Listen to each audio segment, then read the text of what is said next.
Rose, welcome to the QTS experience. Hey, David, thanks for having me. My great pleasure. Hey, for those who might not know you and the very few who might not know the Uptime Institute, can you introduce yourself and tell us a little bit about what your role is there?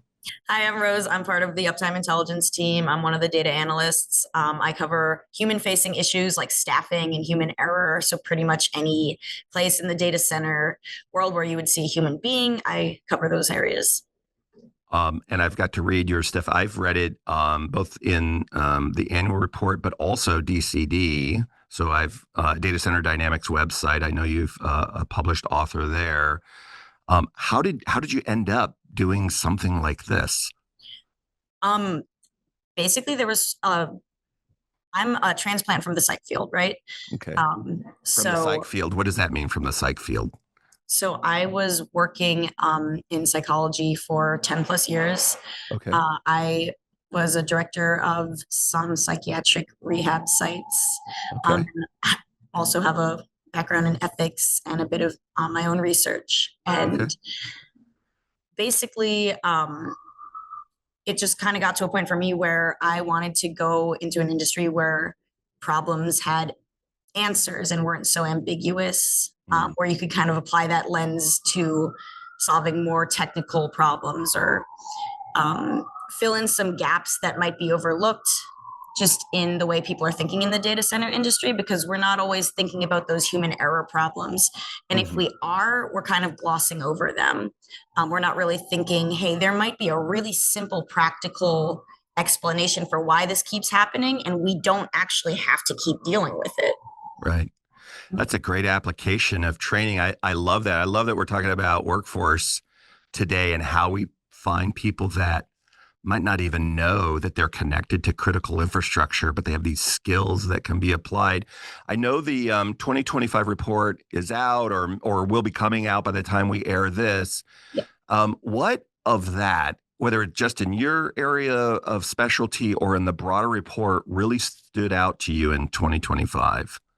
So this was a trend I had touched on in 2024. Mm, Um, Basically, a lot of outreach efforts, which mm, includes workforce building initiatives, mentorships, things like that, are losing their momentum, mm, right? Which doesn't make sense because I'm pretty sure I'm not pretty sure, we know most people are reporting issues retaining staff and mhm, hiring staff and finding people with good qualifications, mhm, right? There's the poaching issue that's still present in the industry where mhm, uh, we actually last year was the first year where we had more new hires from other data centers than we did from universities. mm. And meanwhile, we're underutilizing trade schools. So, well, all that's going down, mentorships are down, and it almost seems like counterintuitive to what we need to retain people and grow people, right? Yeah. Well, we're going to dive into that in detail. One of the things that you said to me when we first considered doing this podcast was a lot of people that aren't in our industry don't even know what a data center is or about the industry, or in some cases, they have a negative connotation. Before we dive into the negative, it's primarily young people, but it's really a lot of people that are trying to do career changes, whatever. They just have no idea, which seems ironic to me because everybody uses it every day. Right. Why do you think this is such a critical barrier? There are so many factors that come into play with that. So when I was first looking at this issue, I went, we, part of the intelligence team, we like making little trackers, right? Hmm. Just collecting all the data, having it in one place, and then kind of seeing what the parallels are. So I went and I looked at every single major colo industry, cloud, all the major players in the game, and I made a spreadsheet about just what their website looks like as far as hiring. And for pretty much all of them, um, you can't really find anything specific about, hey, come become a data center intern. Especially all of the big uh, like hyperscalers, Hmm. you wouldn't find any data center specific roles unless you already knew the term data center and then typed it in and searched it out specifically. So the reason for that, I think, is because we know that data centers can be kind of controversial. People have a lot of misconceptions of them. They might hear the word data center and be like, oh, my neighbors were angry about that this morning, so I Right. automatically don't like it, you Right. know? So they might want to be kind of sheltering themselves a little bit from any public backlash, uh, which is why it's more hidden. It's why you don't really see people coming out with like big signs like "Come join our data center team." You know, Mhm. How do you think? How do you think we overcome the barrier? Maybe because we're going to get into like community engagement and activism and the right? misconceptions that you just talked about in a little bit. But one of the things that I found, I would love to know your perspective on it. I have three daughters in their late 20s, and I would love to persuade them. They're all artists, which means their home is usually messy. They're usually broke. I adore them, but you probably know some of these people. I live And with some of those people. exactly, And they're the best kind of people, in my they are opinion. the most amazing, creative, empathetic, chaotic. I'm married to one of those for almost 39 years, Congrats. who's half Japanese and half Irish and started this band of pirates with cardboard swords. They love to be pirates, but they don't want to hurt anybody. Right. Um, Pirates don't have to hurt people. yeah, they don't, Sometimes but it's just about adventure. they love to walk the plank as long as it's jumping into, a marshmallow pit or something like that. So, but Absolutely. here's my question. When I go to that group that are pursuing different endeavors because they're super creative, maybe like Rose not long ago in psychology, and you're working through things and somebody shows up and says digital infrastructure, critical infrastructure, you're like, huh? Like with even if you have no opinion of it, you haven't, you have no negativity. You're just like, I don't see a role for myself in this. Like I don't see myself as one of the trades or one of these things. How do you imagine we might overcome that barrier?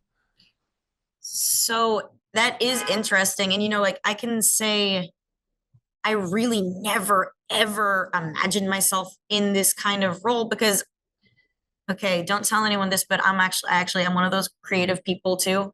Um, and I think there's just this misconception that all of those creative types of lenses that we look through when we're creating something new, when we're generating something new that hasn't been seen before, that can't be applied to the tech industry. Mhm. And I think also there's a real fear. There's this kind of fear that you're not going to be able to pick up on some of the terms, some of the maybe the language that's there. A lot of artists have kind of, I think, pigeonholed themselves into Mhm. doing one thing. Um, I will also say though, uh, it can be like really, really just rewarding when you finally do take that chance and step into the field and realize, actually, yeah, I can do this, and Mhm. this is not just interesting, but a lot of those larger issues do apply. I think Mhm. I was reading some studies a while back about why are there less women in particular in the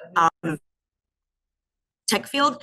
And Mhm. basically, one of the reasons is when surveyed, they found that they were looking for real world applications that had an important meaning to them. And it sometimes doesn't really translate that if you get into tech, those issues can still be addressed. In fact, you might be one of the only voices addressing them when you do get in there. Mhm. Um, so I think back to you said about how we're going to resolve that. I think letting Mhm. people know, hey, there's space for certain problems that you care about to be solved in this industry. We just Mhm. need to know what you're thinking. Right. I'm curious for you when you made the leap or took the chance of going, you were looking for something obviously a little bit different for your own reasons, but what was it that helped you to get to move from 0 to 1 is usually the hardest thing. Like if you're an entrepreneur, to get the first sale, not the Yeah. 10th sale, the first sale. So to move from, I don't know if I can do this, this is intimidating to me because I imagine this group of people is a certain whatever experience or, they're different than me. And you step into the other and then you're like, you kidding me? These people don't even do their dishes in the kitchen. Like, this is my tribe of people. What's going on here? How did that happen for you?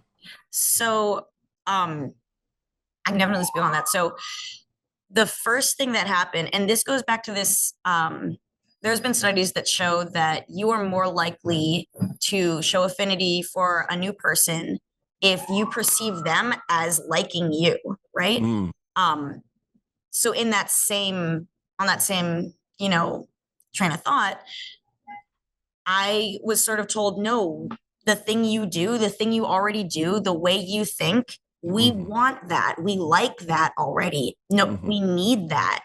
I mhm, felt that I had something to offer, and it gave me the confidence and sort of created the catalyst for me to say, maybe the way I've been applying my education isn't the only way to apply it.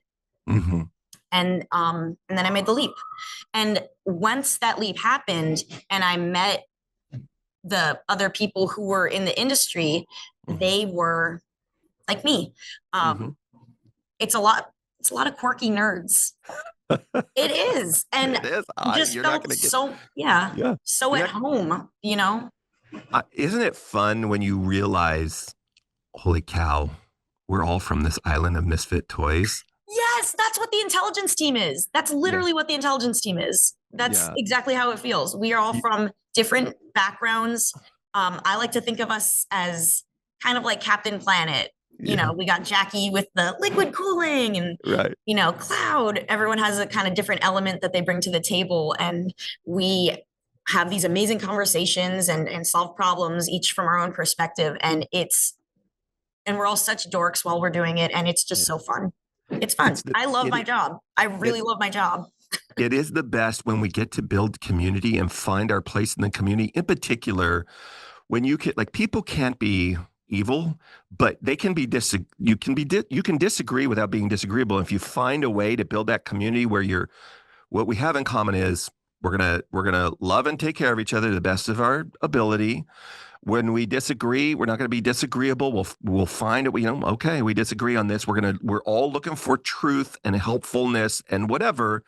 And every now and then, each of us is going to be an idiot and going to need grace. And to Right. the degree that groups do that well, man, in fact, it almost leads to my next conversation, or question, I guess, which is you were mentioning earlier in the report that one of the things that you track is poaching versus recruiting able-minded people that may not yet have the experience or the ability. Or I shouldn't say ability because we don't know their ability, but they don't have the experience yet. But we know that if you have these, like we love to attract people from the military because we Right. know that they like methods of procedure, standard operating procedure, things like this, like those traits exist. Those perfect transferable skills where even The, if you don't have the specific training, you just you have the basic infrastructure in how you think and how you operate. yeah, We just need to show you how to turn a valve, basically. yes, or operate So, that way with legal, or operate that way in research analytics, psychology, these other things. Like you might not even know, it may not even be apparent to you that you like to order things a certain way and that you're attracted to this stuff.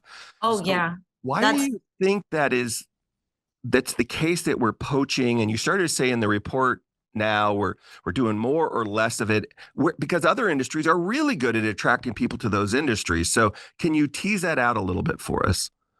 so. Just to clarify, you're asking why you think we are, instead of bringing new entrants in, why we're all kind of you know um, looking at the same talent pool and trying to pick Yeah. from it. Yeah. Yeah, the data center industry right now, just as far as hiring, it reminds me of at a kid's birthday when they open the piñata and everyone's scrambling for the same candy, right? That's Okay. the image that comes to mind. Um, I think one of the reasons is, so going back to what again, some of our survey data is showing is people are investing less in mentorships, and especially for the younger generations, Gen Z, some of the newer workforce entrants, they're not necessarily looking at salary as just the sole predictor of whether they're going to stay at a place or not, like the previous generations were. Yeah. A lot of the research on what is drawing new young applicants into any field across industries is they are looking for work-life balance. They're looking for an industry that matches. They're looking for an organization that mirrors their own values. And when you do something like a mentorship, you make them feel like the company is really seeing them as an individual. It's easier for them to look at whoever is mentoring them and see their own career trajectory and visualize a place for themselves in the company long term. What I think has been going on, in my opinion, and according to our data, is we're seeing that as there have been less mentorships, it actually hasn't made a difference in the number of new hires year to year. And one would think at first glance that that means mentorships aren't effective. However, there are specifics in how one implements a mentorship that can make it work and it can make it not work. And I think what the industry needs right now is to not necessarily get rid of mentorships, but rethink how we're doing them based on, looking into the research on what makes a mentorship effective, especially for some of the unique elements of the tech field, right? Because this is a unique demographic. It's not just, general mentorships. We need to sort of look in what makes mentorships effective for this target demographic of people and start implementing them instead of just throwing the baby out with the bathwater and saying, these aren't working. Right. Let's get rid of them. I guess my question is, does the survey data show what some of the elements, maybe not all of them, but some of the elements of a successful mentorship need to be? No. So that's where the industry is going to start needing to look at multidisciplinary research, because we don't have, when we're looking at our survey data so far, and that could change in the future as we tweak our surveys, but we need to be looking into what the research is that's already been established on these things. For example, there is research that shows even things from personality type can make the difference between whether a mentorship is effective or even whether it has the opposite of effect. If you try to match mentors and mentees, and we're imagining a world with unlimited time and resources, right? Unlimited senior experts who aren't retiring. Traits like agreeableness and openness to feedback are the two most important ones. And if you match people on those, it doesn't really matter what background they're from. Those two traits sort of overshadow everything else. And you wind up having people who are open to feedback and also looking to learn more. Do you track in your research the ability to predict turnover? Like, it's one thing to attract people, it's another to get them to stay, so they're poach resistant. Do you track that at all? We don't track specifics of it. I've been trying to integrate more questions that look at turnover into the surveys. So last year was the first time we were looking specifically at turnover. What we did find was that, and this is also in line with some other research on the tech field in general, but for what seems to be happening in the data center specifically, is there is sort of a critical period in the first 2 years where if you make it past that, you are less and less likely to turn over. Usually in other fields, it is sort of the more expertise you develop, Mm-hmm. the more you have on your resume, the more you're willing to say, oh, well, I'm going to go over here. Mm-hmm. Um, for whatever reason, be it personality type, be it just the nature of the business, in a lot of tech fields, a lot of tech applications, the more you stay at a single company, the more likely you are to stay there. And that's what our survey data is showing. And that's what some research externally is also showing. And one of my favorite things as an analyst is when I'm looking at something externally and saying, we know this to be true globally, is what we're finding supporting that. And it lined up. And I found that really interesting. So I would Yeah. say, that really speaks to the fact that early in someone's career, when you have these junior level operators, um, really guiding them along, really making them feel seen, Mm-hmm. making them feel like they have stakes and ownership in the operations, it's just really crucial. But Yeah. it's easier. It's obviously easier said than done. And I think um, what a lot of owners and operators are concerned with is that if they do take that time, they do put that care into these employees, that there's not going to be a payoff because that's a gamble. We're at a place where one of the most commonly cited issues is, and this is from our more recent surveys, no surprise, but trying to cut costs. Right. And I think I could surmise that one of Mm-hmm. the ways they're doing that is going for internships and mentorships first. Mm-hmm. Um, so that makes sense because if you are thinking, we don't know that if we put time and effort into growing this person, that they're going to stick around, especially considering Gen Z is sort of known for job hopping colloquially. Mm-hmm. So they're thinking, are we going to take our already strained resources and invest them in something that might not actually come out the way we want? And Yeah. that's where the issue is. I will say a lot of people who work with Uptime, a lot of the members I've spoken with say that when they actually do that, it actually does pay off. It's Yeah. just, it seems unlikely, but you got to take a risk. Mm-hmm. Yeah, what I have found. So I'm a founding employee at my company. I've been here over 20 years, and there's a number of us that have been around this long. I think it's spot on in that the longer you're with an organization, the more likely. My job's changed 4 or 5 times. I've had different titles. What we have found is that when we connect people to our culture, not the technology has changed half a dozen times. And Electrons it's are, yeah, go ahead. going to keep changing rapidly, more That's right. rapidly than ever now.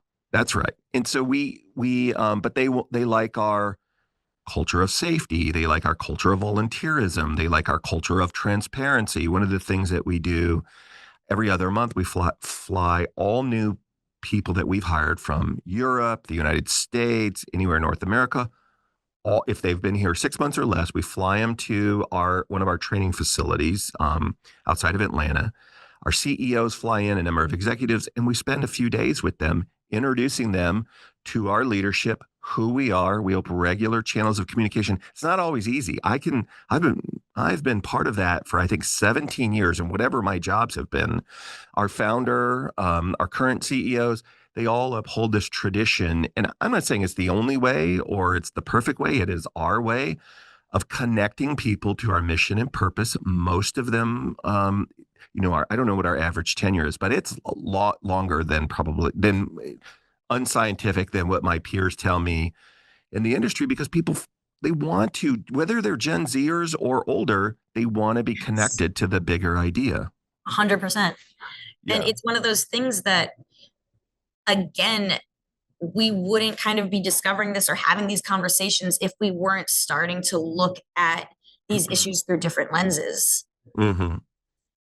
Because a lot of the time, whether it's, talking about high school kids and getting them involved and making them feel like they are going to be part of something bigger than them, or whether it's, we're talking about how one of the best talent pools is people with military training. A lot of the times, those that demographic is looking for somewhere to belong again after, coming off of their tour, coming to the end of their military career. Mm-hmm. So it's kind of like, in a sense, part of retaining employees is giving them the sense that they belong somewhere, that they're wanted. Mm-hmm. It's I think that's true of all industry. I'm hoping it's this weird dichotomy. I hope our industry gets better, but not so much better that they get to the better talent before I do, because I want to get to them first. But Right. but it is, as a dad, as an American, when when these things thrive, our communities thrive. When our communities thrive, we thrive as a group of as people. And when that doesn't happen, we have discontent and chaos and whatever. And so I'm hoping that we get better at this as an industry. I love the results that you guys are providing so that we can navigate, whether they're hard results or encouraging results. You got to have accurate information in order to navigate. Rose, one of the things that I thought was really cool you were sharing with me before we put this idea, or as we were putting the idea of the podcast together, was this idea that I'd never heard before. Mm-hmm. Even though I worked as IT at the University of Texas for the Department of Psychology, I never learned a psychological term. In fact, I think they thought I should be admitted. And you talked about out-groups and in-groups. Could you help us understand what that means and what's the context of that as it relates to critical infrastructure?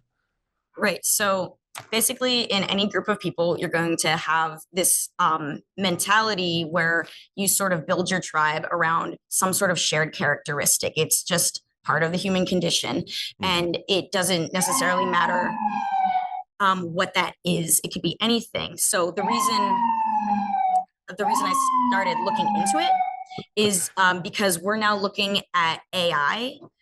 When you have an AI agent integrated into a work group, we could perceive it as an in-group or an out-group. Mm-hmm.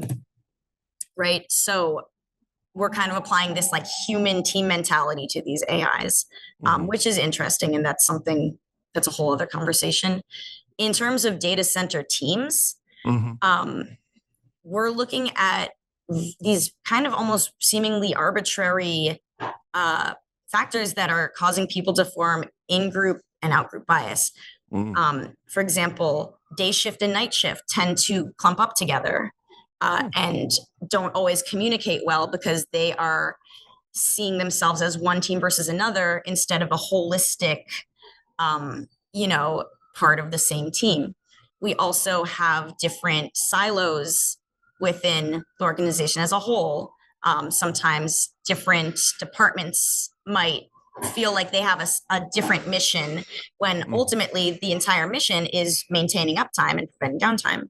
Right. Yeah. Perpetuate the business, maintain uptime, eliminate downtime, perpetuate the business. It's, as you were saying that, I was running through the in-groups and out-groups in my mind, like sales many times, like you get the whole organization is, against, the sales people, they make so much money and they don't even know the whatever. And the sales people are like, do you know how hard it is to hit quota, to find new people, to persuade?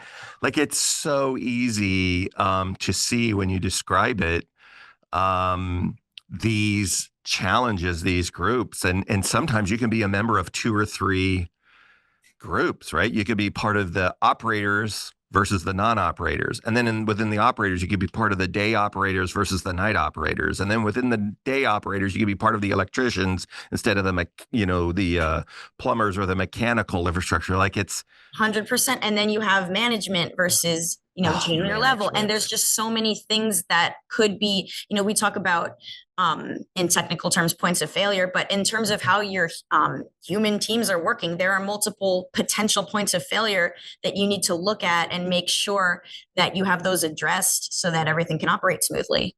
Yeah. Have you given any thought to this? Like, is there a way, if we go back to the beginning, sort of, if the out group is data centers and the in group are people that are not connected to them, that we want to woo, smart, capable people, that if they join our mission, we know they'll be great teammates. How do we shift that dynamic so that they're more thinking about, let me check this out. Let me give this a go. So I have given some thought to that. I think one of the first things, and I know you and I have talked about this before, um, we're going to have to sacrifice some transparency for some trust. Mm, When we're looking at a lot of cognitive models about how people develop trust, mhm, one of the major elements of that is the fact that they don't like feeling like something's being hidden from them, like there's some sort of veil that people mm, are making decisions behind, right? Um, so people are going to, data center companies are going to have to just be a little bit more outgoing, a little bit more forthcoming with what they do and who they are. mhm, Um, that way, if they are in control of how people are hearing the narrative for the first time, mhm. someone else won't be able to tell the industry's story for us, right? Yeah. So, for example, I was at DCD a few years back, and they had this panel where there were a lot of high school kids invited uh, Mhm, to kind of talk to industry experts and talk to actually other members of Gen Z who had made it into the industry.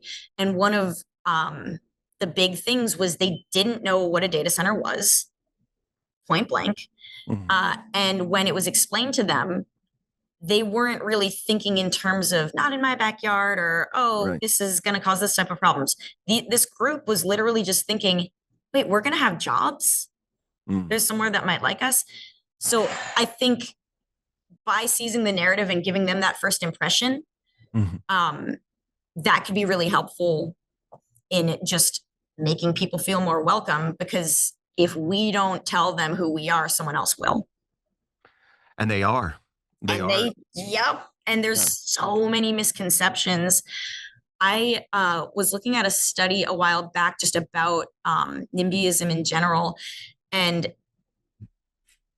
one of the scary things, this is a scary fact, um, studies show that even when people are given the correct information after previous exposure to false information, Mhm. if it was really emotionally charged, they are likely to keep believing the false information.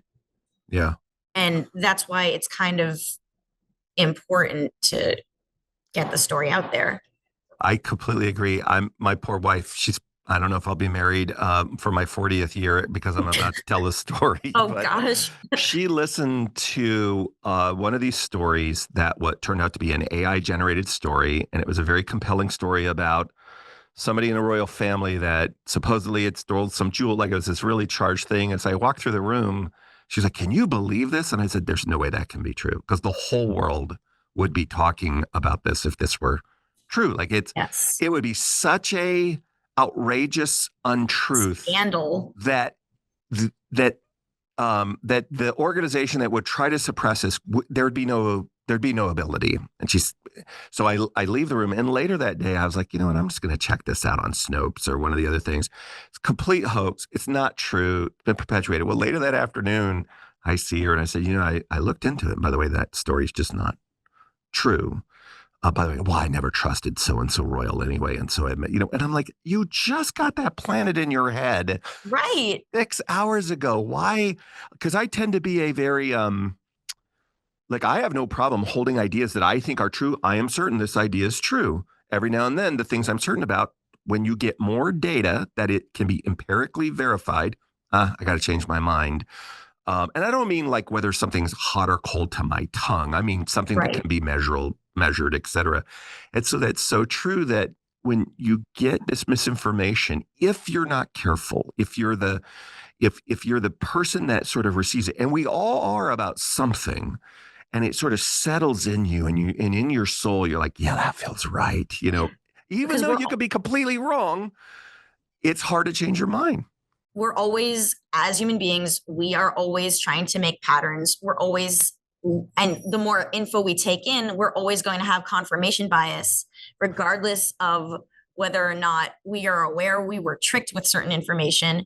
We're Yeah. still going to be using that in our schema of the patterns we create to draw whatever narrative and lens through which we see the world.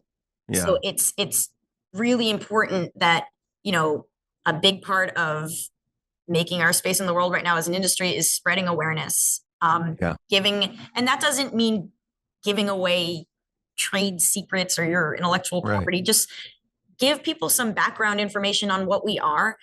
That there are, if you heard maybe a bad story about how a certain type of data center in a certain community didn't get it right, there's so many other examples of other ways to do things that does get it right. There's many success stories as well. So promoting those could be good. I think we need to just re-seize control of optics in a big way. I agree. It starts with where you started with transparency. One of the things that we've started to do as an organization, or we've gotten more public about, we've been doing it for a few years now, is we show up in person, even if it's quietly. Like, let's take something, data centers off the table for a second. Let's talk about antibiotics. Like, there's no doubt antibiotics save lives. Like, it's transformative. But have there been misapplications of antibiotics? Have there been oversubscription? For sure. That doesn't mean we abandon modern medicine or many of these other things. It just means, hey, now we have more information. I agree with you. That's a misapplication of this thing. We have more data, or somebody went rogue and didn't follow the right. We completely agree. However, in this case, to treat this thing or to solve this problem, here's what we recommend doing and how we, but first you have to show up and be present, like authentically present to hear, this is what I'm afraid of, because that's ultimately what people are saying. I am afraid you're going to break or change something that is sacred or important or whatever, and I don't want this negative consequence for myself or for my family. And I think today you have to be willing to sit down and make yourself available. And by the way, be factual. If you don't know the answer to something, I don't know the answer to that. That's a lot better than leaning into something and representing it as truth if it's your intuition, but it's not necessarily true. Right. And it kind of goes back to what we were saying about how do you get people from outside the field who are thinking, gee, the tech field is so mechanical. It doesn't have these applications to some of the larger world, human facing or environmental facing issues that I care about. This is kind of where we say, actually, these are the problems that we are having, and we want you to come in and solve them. And it does have direct applications to your interests and passions. Yeah, I love it. Hey, you said something earlier I want to come back to that my brain's kind of been rattling around about. And it is this idea of, so now we attract people to the industry, or, people that have been there for a while. And this idea of artificial intelligence tools interwoven into the operating of a data center can cause trust issues. Like, people are like, what's going on here? I don't know how I feel about this. Right. Other than the simplest application, which is maybe, I think you mentioned open and closing valves or things like that. What have you learned about this? What have you been thinking about in this area? I think based on what our survey data is showing right now, the more, so we're seeing less trust in AI for various applications in the data center. And one could surmise that this is because we've now had some exposure to AI as an industry, and we're kind of noticing the cracks, so to speak. A lot of the research on the sort of how we psychologically perceive AI and how we integrate it into the team isn't on data centers specifically. And I would love to see more research on that. We're going to try and collect as much data as we can. But right now, the research on that is really limited, especially because right now, a lot of applications for AI in the data center in the first place are pretty limited. It's limited to sensor data, predictive maintenance and things like that. I will say one thing that I think we can start thinking about as an industry is, when we're talking about not necessarily AI, but automation, thinking about how we're using it, making sure we don't get over reliant on it, so that we can prevent skill decay, and how we can kind of make sure that, yes, even though we do have a lot of automatic sensors for things, we're still understanding how the system operates as a whole.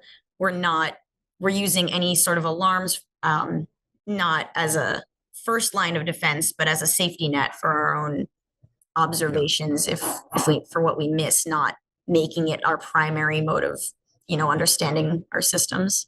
Yeah, that makes complete sense. The military is really good at, they develop tools, but they also continue to train you. So, for example, they've adopted tools of night vision, of infrared, and they open up a whole different mission scope that allow them to accomplish their mission. But they also continuously train. Well, what if you lost your night vision? Yes. What if your vision? What if your scope fails? What if it fails? You know how to just look down the barrel? Yeah. That's right. The other place where I saw this, and they've been talking about it for a long time, is in healthcare, where so many physicians, there's a period of time where as technology was being introduced to physicians, they used it as a confirmation tool, not a diagnosis tool. And then there was a period of time where they began relying on it a lot as the diagnostic tool. And here's where they ran into trouble. I'm pretty sure I heard, because I went to an event, it was a hacker event years ago, and they gave an example on these. So these were the white hats. Yeah, well, it was awesome. It was in New York City. That's so cool. And but it was this hackathon, but they were the white hats. They weren't the black hats. They were the white hat hackers, as they described themselves. Sounds like a rap band from the 80s, but whatever. We're the white hat hackers. Your data center's whack. There you go. You got it. You're probably singing there. So, but they gave this description of a hospital. So not like the trauma one in downtown Philadelphia or LA or whatever, but, out in the tier 2 town, which are understaffed already. They get all this infrastructure, this technology in, they connect it to the network. The physicians start using it. What they don't know is they've been hacked. And so bad actors can give you data. Your blood pressure machine looks like it's like there's an event, but there really isn't. But you're trusting the machine because you haven't maintained your skills in putting your hands on your patient. Well, how do they look? Or the machine will say everything's fine, and you're looking at them like they're green. Everything can't be fine. And so, without belaboring it, they went through all of these details on how physicians were fooled, the technicians were fooled, and how we make ourselves vulnerable. They were talking about it more from a security, how you secure this stuff and that rigor. But the other side of it is, if you have a trust in something, yes, that you're not also thinking about, what if this doesn't work? What does my intuition tell me? We got into a lot of trouble in early days for those of us who didn't have to grow up with GPS.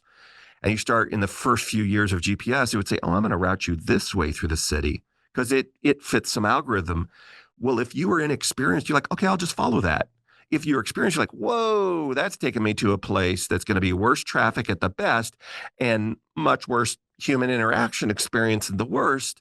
And it could be much more dangerous for me. And so to your point, we've got to learn how to do that. So how do you think, if you've thought about this, or as you're continuing to think about this, like we're going to use AI in data centers to be more efficient, not just with sensor data. Maybe we're going to fly drones over the rooftop to look for thermal anomalies so I can then send my technicians out, because my data centers are 1 million square feet plus. And I don't want them in the middle of the, southeast summer to walk through thunderstorms and heat and whatever. I'm going to use technology to help me find the problems and then direct them to go fix them or protect the perimeter or whatever. Have you given any thought, or are you going to give any future thought on how we marry these things with these tools with trust? A lot. So I've given a lot of thought to this.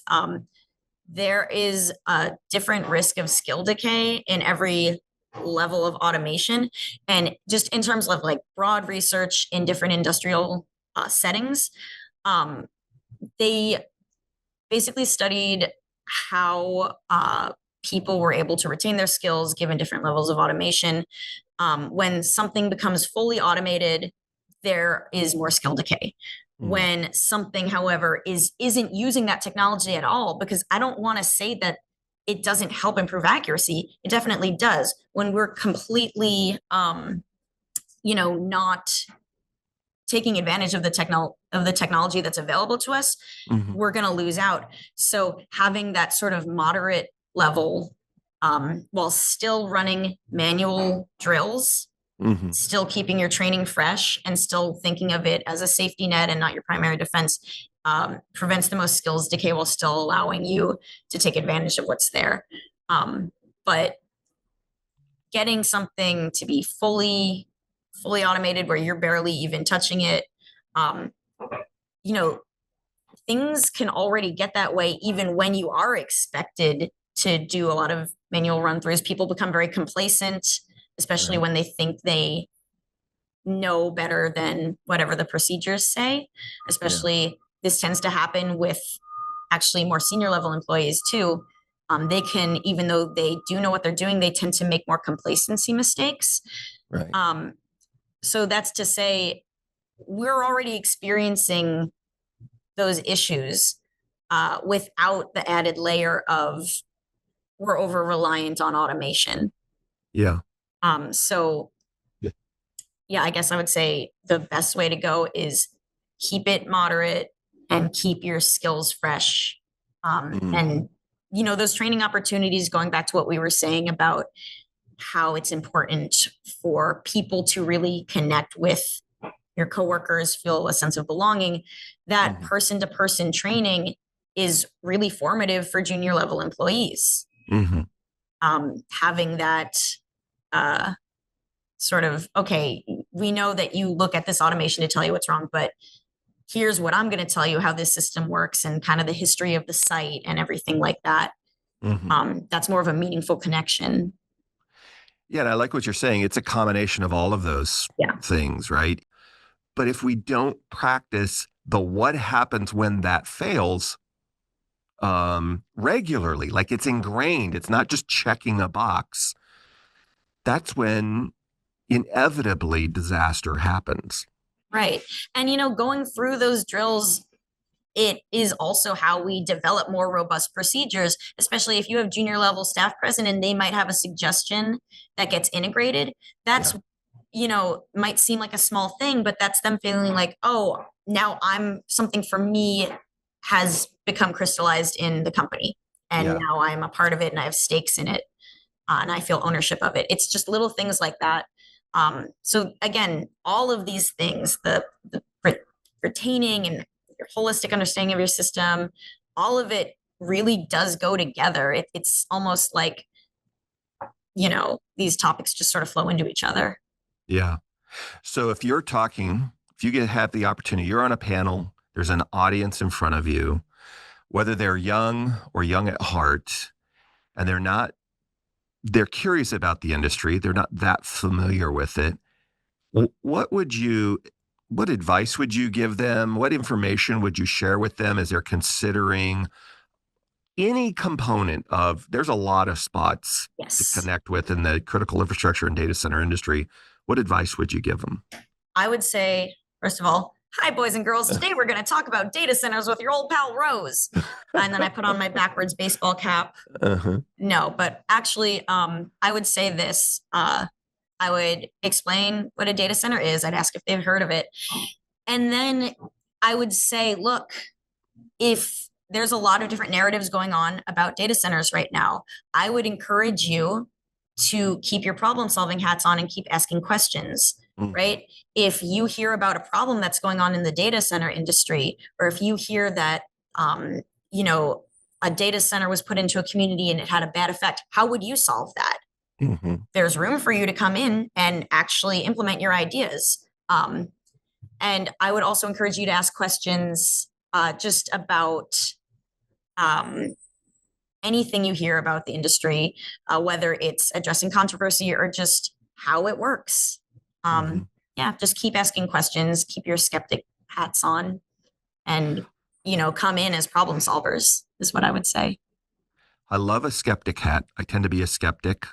Cynical hat doesn't work that great because it's kind of back to where we were talking about before. Like there's a phrase that, if you harden your heart too much, no amount of moisture or oil or whatever can soften it. And that Right. happens in nature. It happens through nutrition. It happens philosophically, like it happens. And so healthy, dose of skepticism is great. Have right questions, allow them to change your mind, but have, look, if you can give me information that makes sense, it's not right. Even in our legal system, it's not 100% proof. It's beyond a reasonable doubt. So if you can bring information to somebody and ask them to genuinely consider it, with that in mind, how would you advise if it was data center operators or critical infrastructure operators in the audience, and they want to build trust in communities? They want to build trust in an audience that maybe right now is a little skeptical of them, but they're there. Like, skeptical is fine, but they're there. Tell me more. Help me to understand. How would you advise them? I would say there are certain things basically that you kind of have to have in place. Um, there's so many different ways to do it, but at the baseline, you need to have open and clear, consistent channels of communication. People need to feel like if they have a question, there will be an answer. Mhm. Uh, you know, and it kind of goes to what you were saying before. Even if you don't have an answer, you can tell them, and then you could Mhm. say, let's work on this. Mhm. Um, it also is really helpful when you sort of anticipate the type of information that they might want and have it ready, provide it.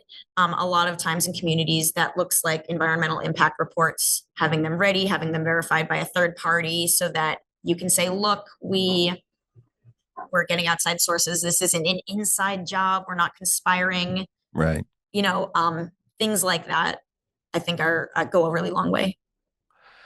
I completely agree. So with all of this information, you've been in the industry for a while, you've seen the survey data, you've participated in the conversations. What gives you hope about the future of what we're trying to do as it relates to talent and workforce in our industry? That's a really good question. What gives me hope as far as talent in the industry is I guess it's because I've seen the type of people that are in the field, Mm, and they remind me of they just have a kind of similar archetype of people that I've seen in all kinds of scenes. mhm, You know what I mean? And so it makes me think if we could just get everyone together and get them here, they would fit right in. They would have a great time. I have not met a single person and or heard a single person when we're talking about different people coming into the field. Everyone says, I'm so glad I found this. I don't know how, mhm, but I feel great here. Everyone is so accepting, and mhm. that gives me hope. The fact that people don't have a buyer's remorse, so to speak, when they get into the field. Yeah. What I found is, to the degree that I love that answer, that's incredible. To the degree that people like you and I are able to communicate, um, here's what, if done right, done in a sustainable way, done in an ethical way, um, done in a way that gives purpose and meaning, and we do this together. It's not the tsunami that you've referred to in the past in some of our conversations. It's not just like, it's how do we come together as a people group, and what are we for? I think ultimately what we're for, at least what I believe our industry is for, how do we help humans flourish? So when we say data centers, when we say critical infrastructure, we mean modern healthcare, we mean entertainment, we mean modern education, we mean, like, a third of the world's not connected to the internet. How do you ever raise yourself out of poverty? Or if you're an artist, like so many of my family members are, maybe get something up on Etsy and start finding or whatever it is. You have a narrative. You want to start sharing a truth. You want to start sharing with the world, and find a tribe of people that does that through this connected digital world. And if it's a connected digital world, it's data centers. Climate change analytics happen in a data center. So when we were able to articulate that in our own words, not my words or your words, but in our own words, It's strange how we find like a long-haired dude like me, what he has in common with the purple head, more mohawk, gal sitting next to me, and the whatever, someone from another part of the country, another part of the world. And we find these common things and we enjoy this journey together. To the degree that we can do that, I think we'll be successful. I agree 100%. And then there's the other fact of whatever, in life, whatever your interest is, there's usually a data center involved at this point. I completely agree. Yeah. So, Well, Rose, thanks for coming on today. We've talked about a lot. yeah, we really did. What haven't we talked about that we should without starting a whole nother podcast?